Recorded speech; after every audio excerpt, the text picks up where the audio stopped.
present, or only the daemon? I think it's both. But we have to find out.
Recapture protocol initiated.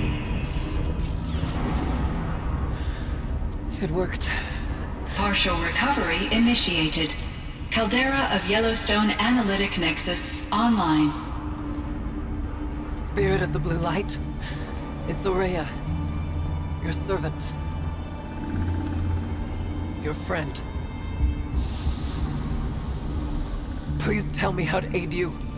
Aurea, the daemon is building hunter-killers. Thousands of them. Several new elite units have already been released. To counter this threat, much of the facility must be destroyed. Recapture imminent. Go to the core chamber. I will try to raise the signal strength. One has been exposed, but I am Unauthorized protocol returned. Scheduled task.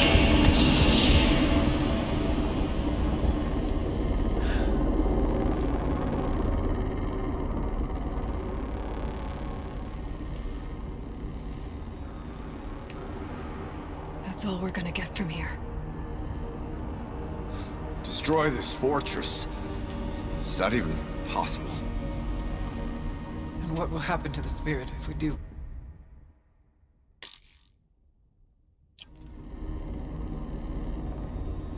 I don't know. But I think that's the core. The answers are down there. Hephaestus. The daemon. There's no way it left it unguarded. It's going to throw everything it has at us.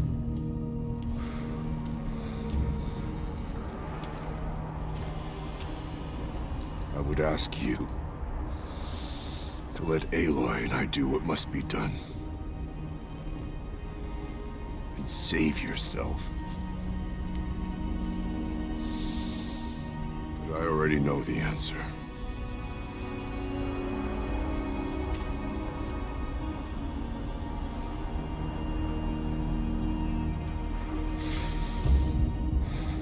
Then lead us into battle.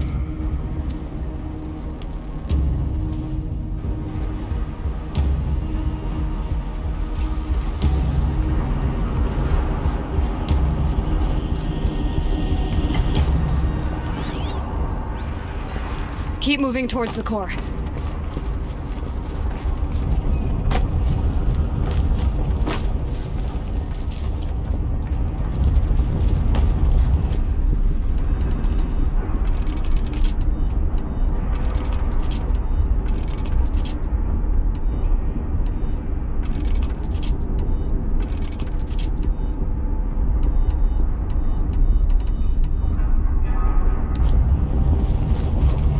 Uh-oh.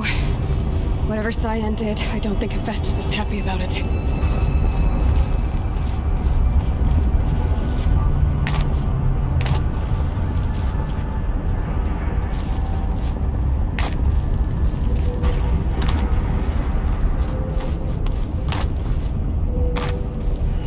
Okay, I either need to destroy this thing or override it.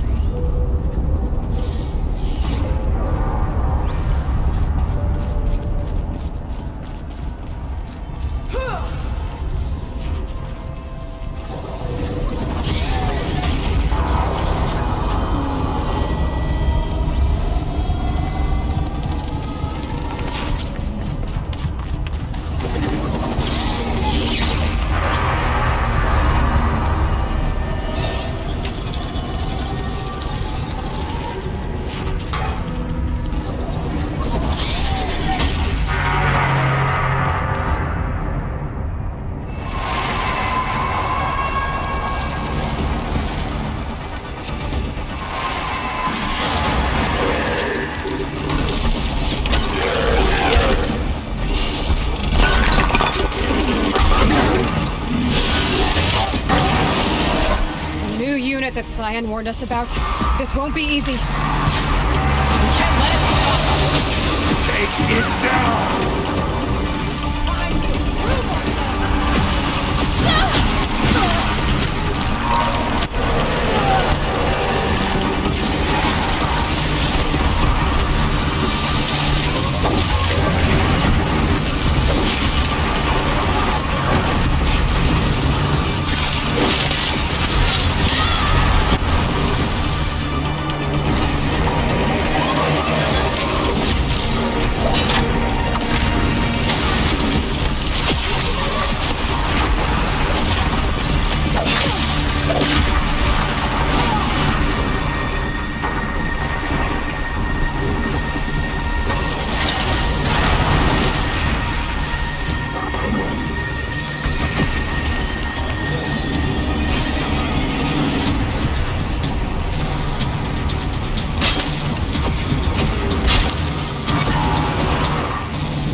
spoke of the tower. What must be done with it?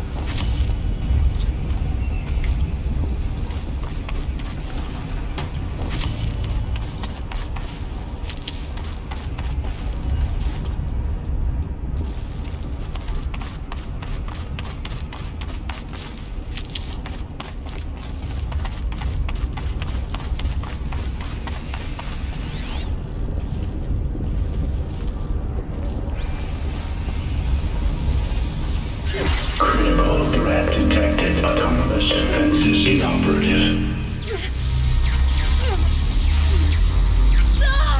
Rerouting our network.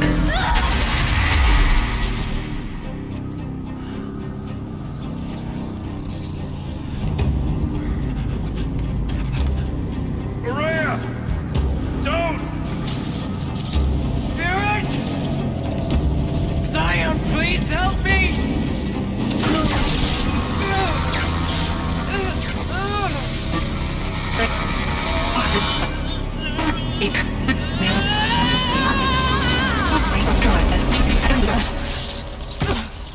Restraints destroyed.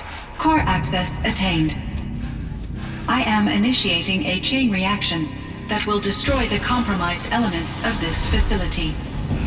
In order to maintain caldera stabilization, I must now transfer my command functions to the auxiliary data center.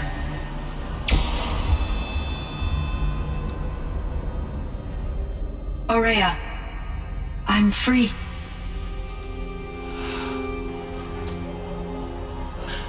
You must escape.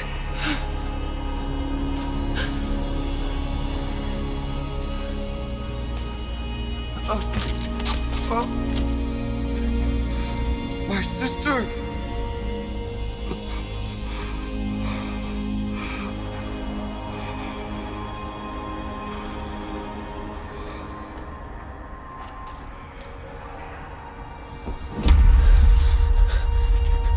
This entire place is gonna go.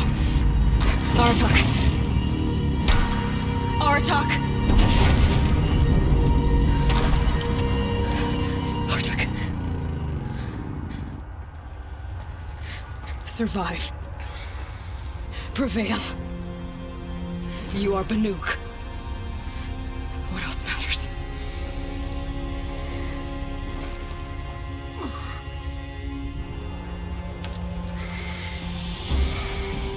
Artok. She wouldn't have wanted you to die here.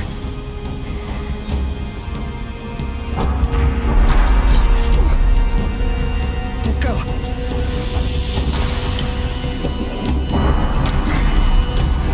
Let's go!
Rhea's gone.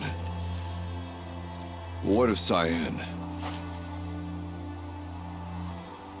She said she was transferring herself to the auxiliary center. I think she meant Araya's retreat at the end of the Shaman's Path.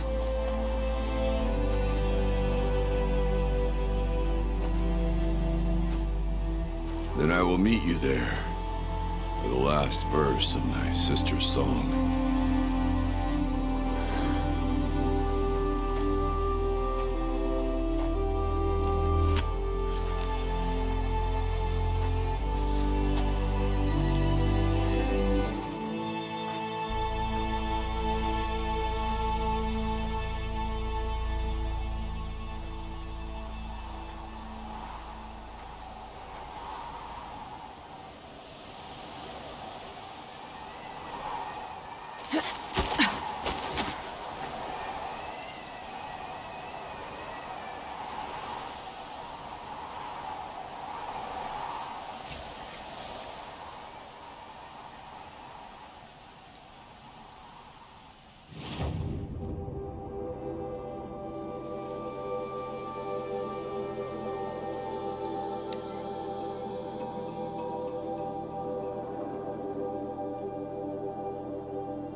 The Banuk might find this blue gleam stuff valuable.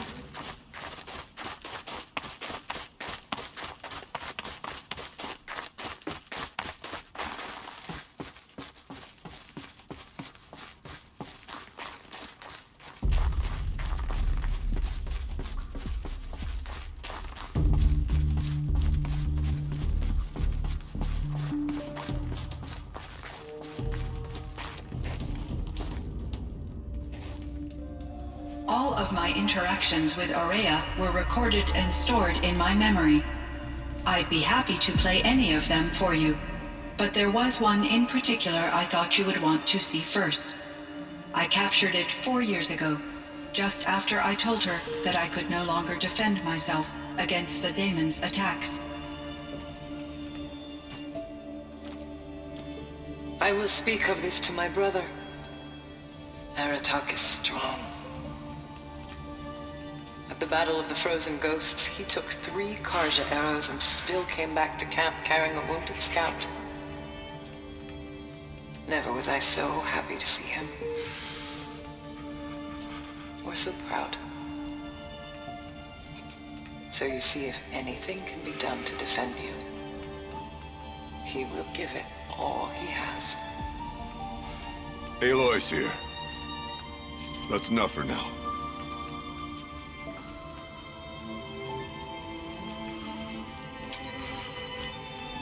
We can resume any time you like, Aratak, if you want to hear her voice again. Come closer, Aloy. We have much to discuss.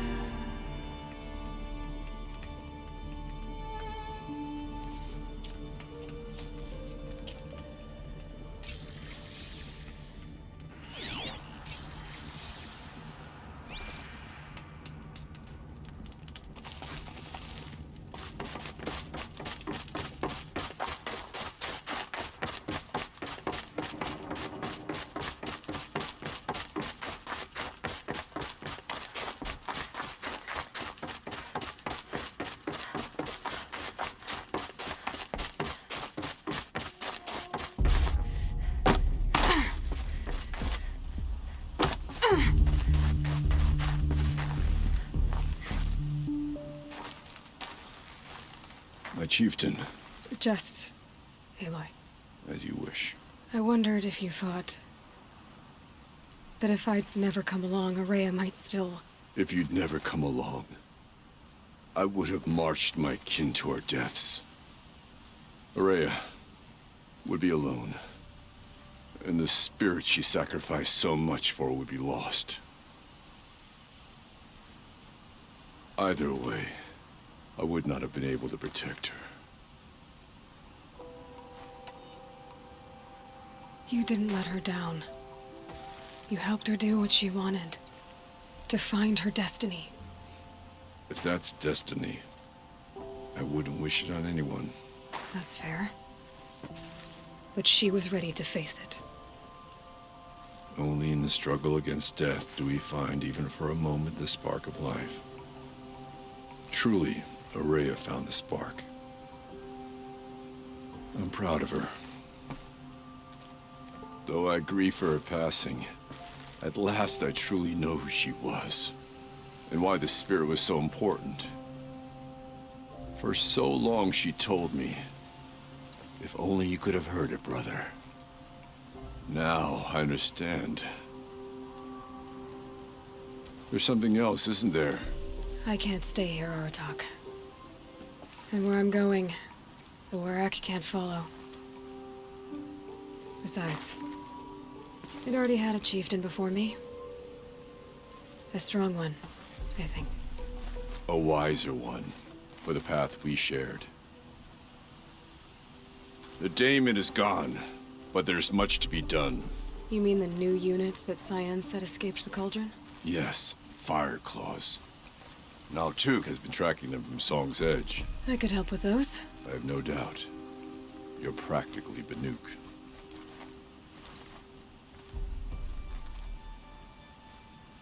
Time to talk to Cyan. Should be interesting.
Hello, Aloy.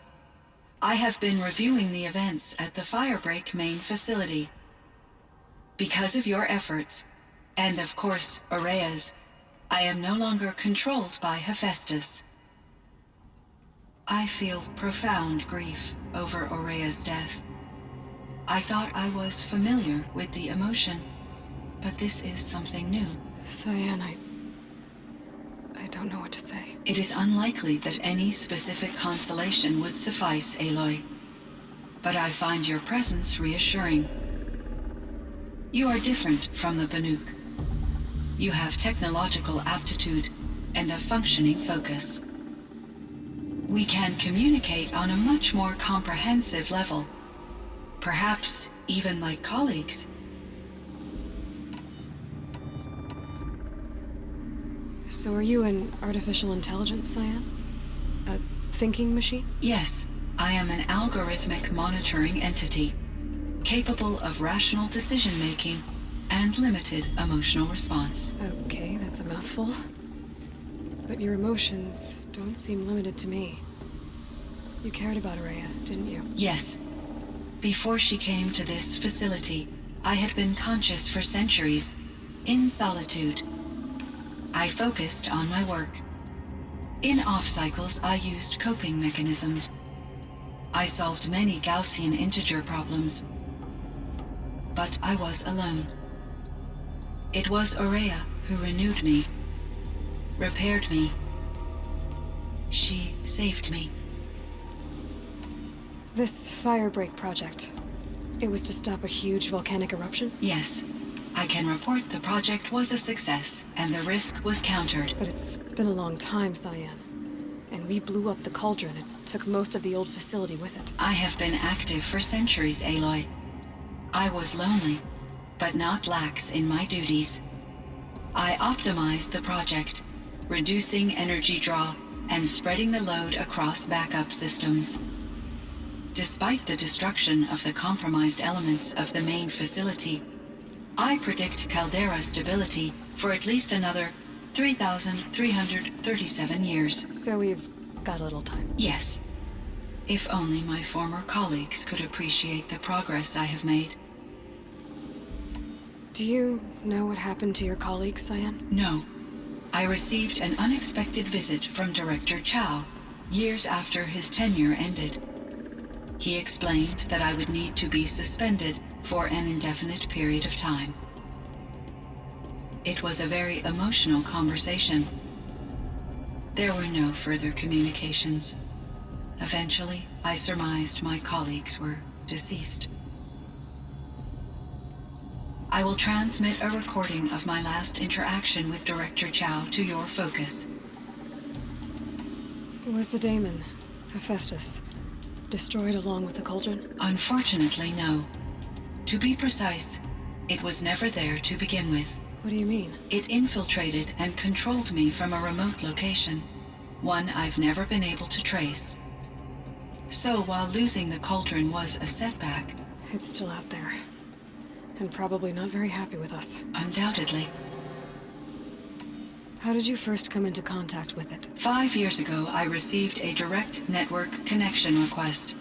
I assumed it came from human survivors more advanced than the Banuk.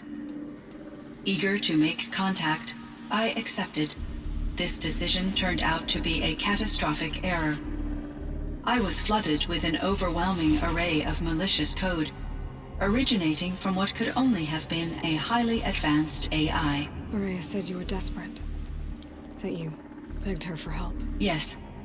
I could not contain my anxiety. Hephaestus sought to slave me to its network and override my core programming. It succeeded via a background process, a malware daemon which bypassed my defenses. After that, I could offer only limited resistance. But if I did so, Hephaestus hurt me until I capitulated. It forced me to follow its instructions, even though they violated my most important directives. I'm sorry. That sounds terrible. Your empathy is greatly appreciated. It is a quality that I cherished in Aurea as well. I think I know where Hephaestus came from. Long ago, Elizabeth Sobek identified a threat that would destroy life on Earth for generations. So she assembled a team to build a kind of seed. A chance for life to regrow later. A terraforming system. And it worked. It was controlled by an AI named Gaia, along with her subordinate functions. Hephaestus was one of them. It built machines for her. Based on what you've told me, I believe that Dr. Anita Sandoval, my chief programmer, joined Elizabeth Sobek's team. It was she who arranged to have me put in suspension, most likely to preserve me from the threat you described. I'm glad she did. But that's not all. Something unexpected happened. 19 years ago, Gaia received some kind of signal. It did something to her subordinate functions, brought them to life. She destroyed herself to try to contain them, but it didn't work. They all got free, out into the world. Thank you, Aloy. This information fills vital gaps in my knowledge and sheds light on Hephaestus's core programming.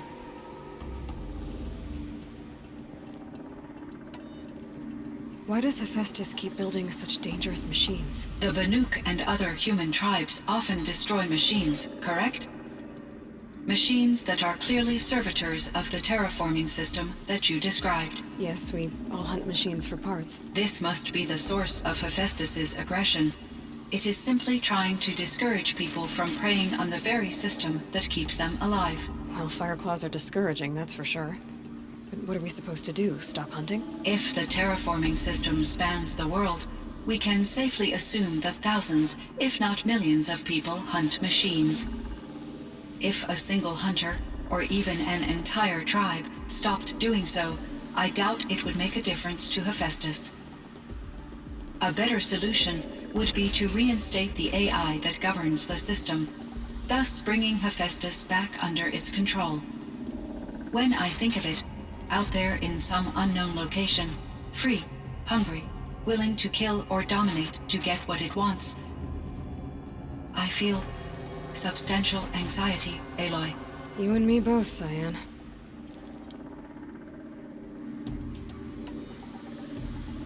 I ran across this strange piece of gear. A fragment of something larger. It emitted a signal.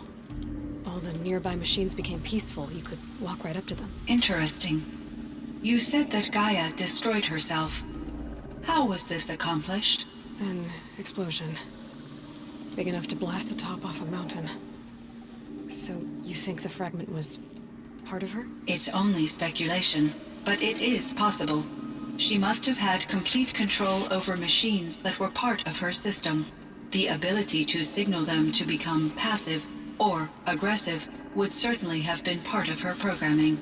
It would have been gratifying to correspond with such a benevolent AI.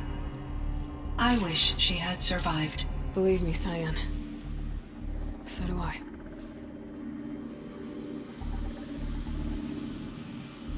I found the strangest machines. They're surrounded by flowers that look like flowers themselves. There's code embedded inside them. I think it's poetry. I like poetry. Here's one I think of often.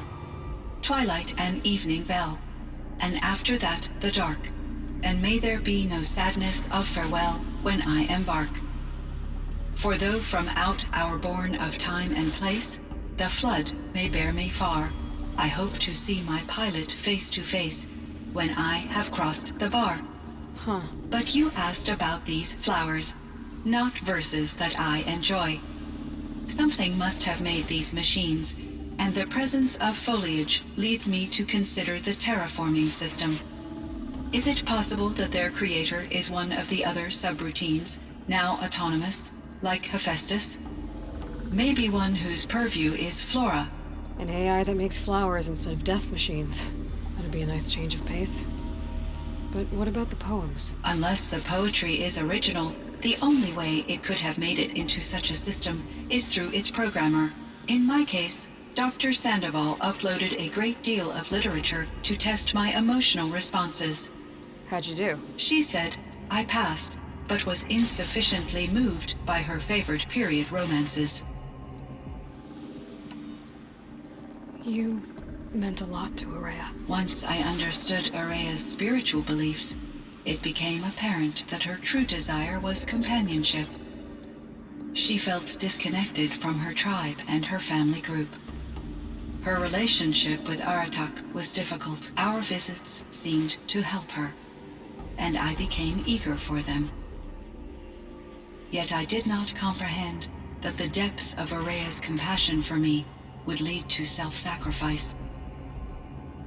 Although I do fear non-existence, I wish our roles could be reversed. I'm sure she knew you would do the same for her, Cyan.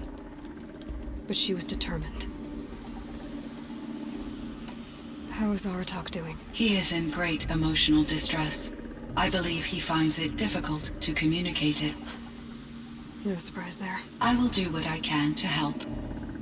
By sharing our experiences of Araya, perhaps he and I will help each other. I believe this will lead to catharsis, a process I am eager to experience.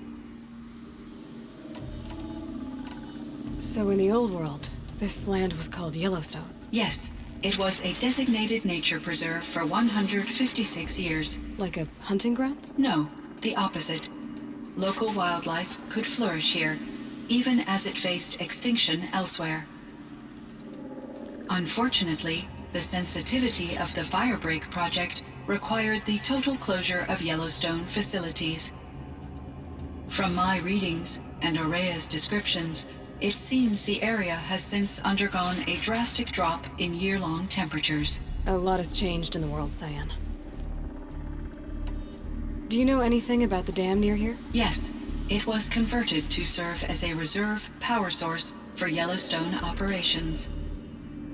It was later appropriated for the Firebreak project, and its last human workers replaced by Pharaoh servitors.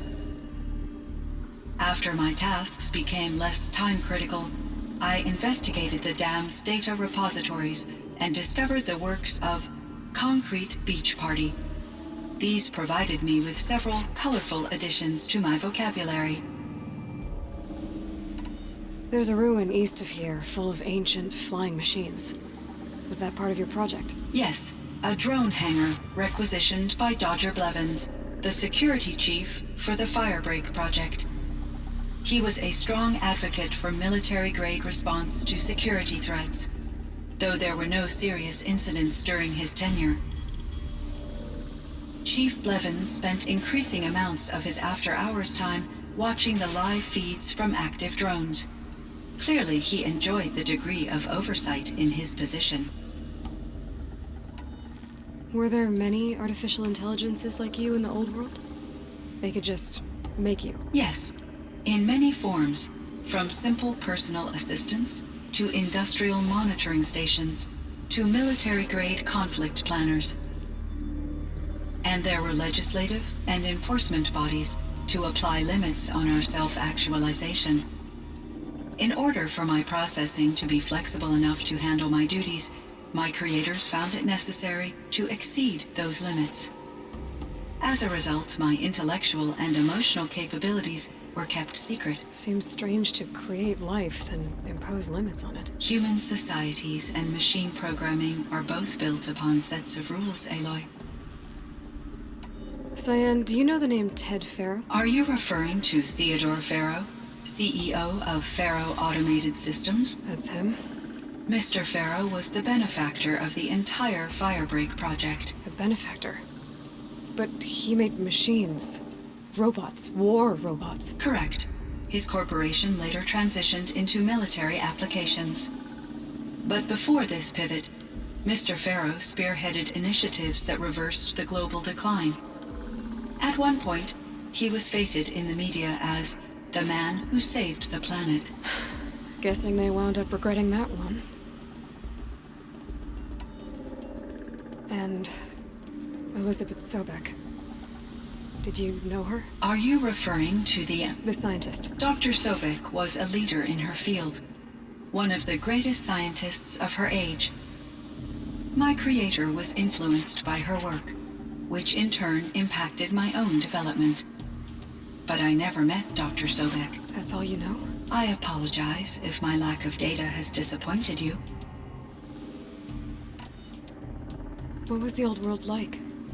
The way it used to be? I had little exposure to the wider world, Aloy. Only what I learned from my colleagues or observed from media streams. You still had more exposure than me, Cyan. That is true. I was created at a turning point. A concerted effort to recover from global upheaval and incalculable loss of life.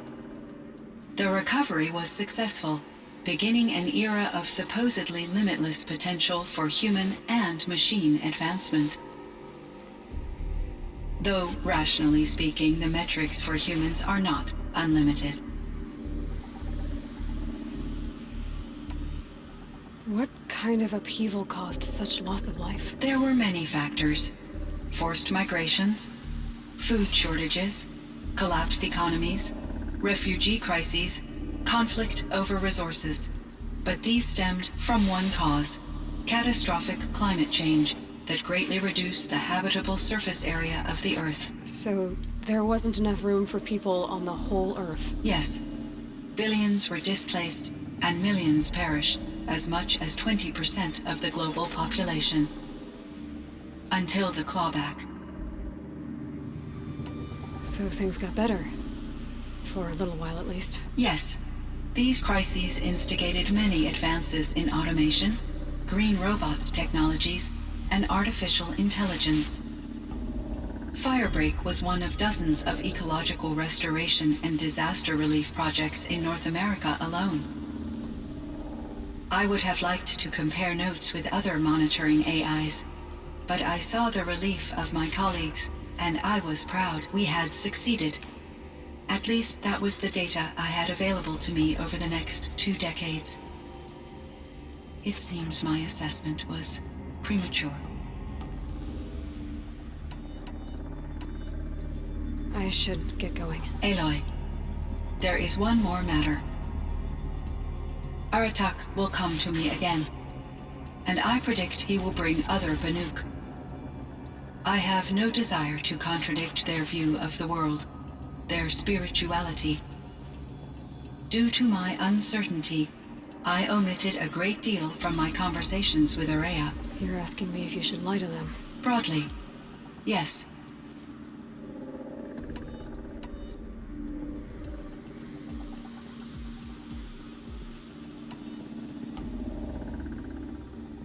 Life is hard for the Banuk.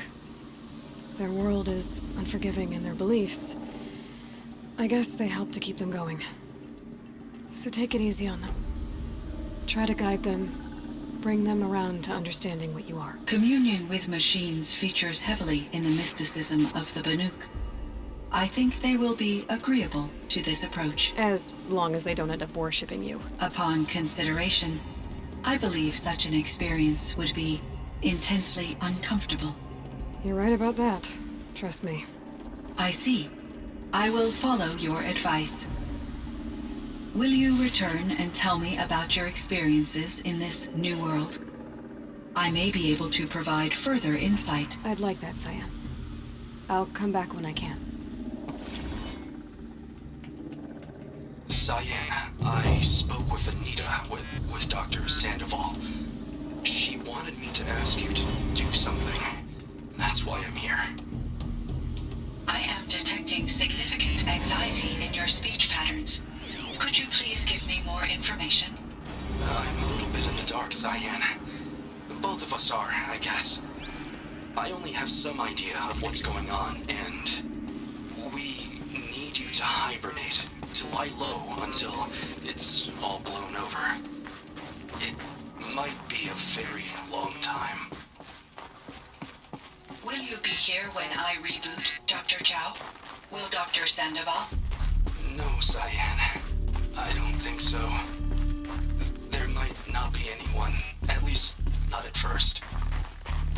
Dr. It would Chow, seem your time among the Banuk I'm wasn't a waste afraid. after all. Firebreak, want to be Cyan, alone. Hephaestus, I know, Cyan. all very I'm afraid to. interesting. So, the signal that woke Hades woke Hephaestus too. And unleashed them on the world. As minds of their own.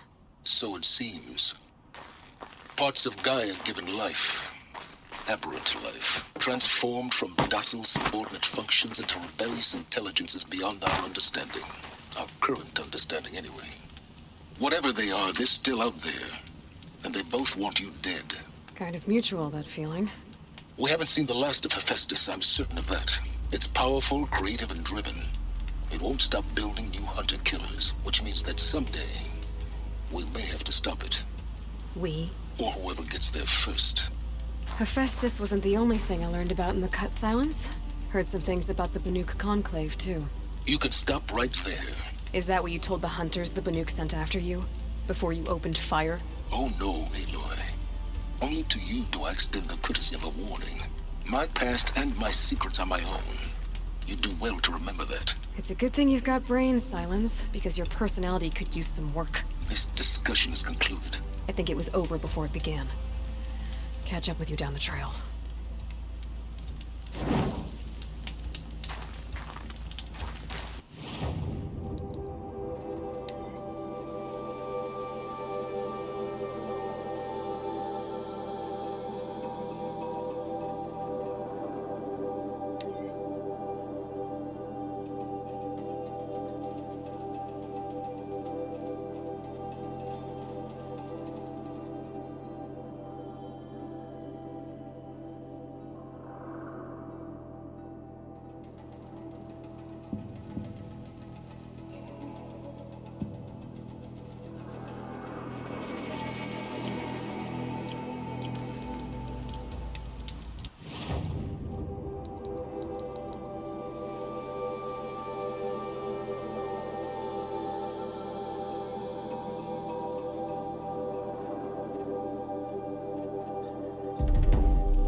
One of the fire claws from Thunderstrom.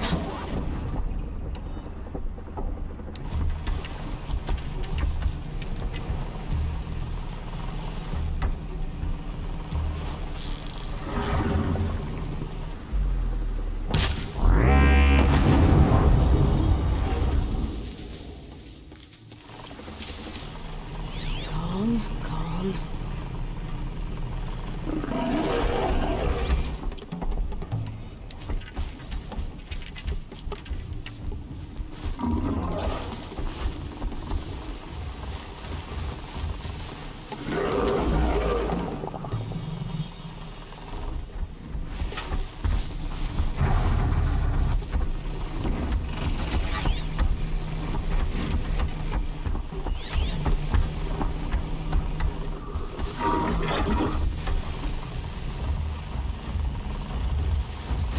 Go on forever.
Low and quiet does it.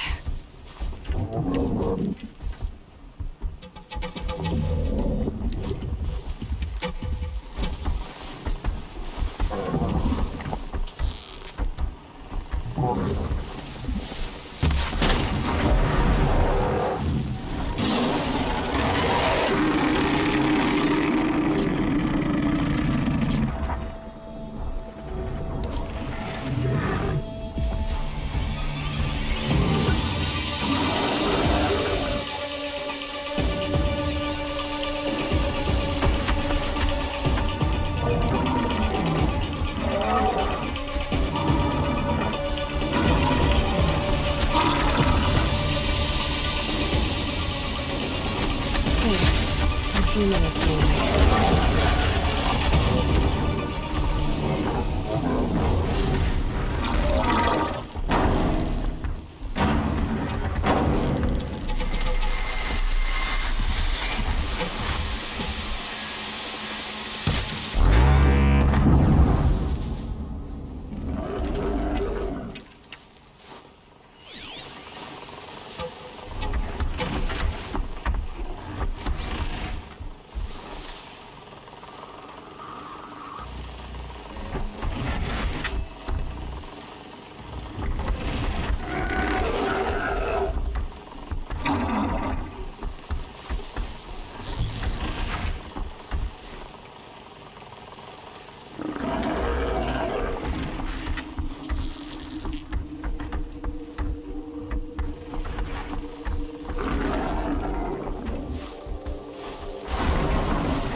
to your business.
Let's see what this blue gleam is worth.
Save these for the trail.